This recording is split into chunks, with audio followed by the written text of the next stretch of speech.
Hey everyone, welcome back to the channel. Today I've got something super cool to show you. A brand new Rush Royale mod that works perfectly on both Android and iOS devices. If you love this game as much as I do, you're definitely going to want to see this. Stick around till the end so you don't miss anything important. And if you're new here, make sure to hit that subscribe button so you never miss future updates. So here's what's amazing about this mod. Once you open the game, you'll notice a small gear icon. That's the mod menu. Just tap it and boom, you get full access to the features. The main one?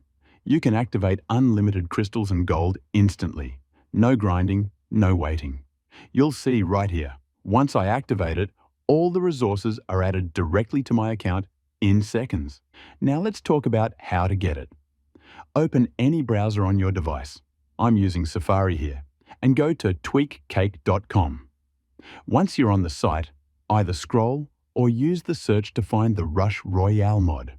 Tap it and then follow the steps to install. It's really straightforward. If you run into any issues, the site has extra help available too. Also, I've left a comment below with a bit more detail on where to get the mod, so check that out if you need help. Thanks for watching. If this worked for you, drop a comment and let me know. Don't forget to subscribe for more mods like this. See you in the next one.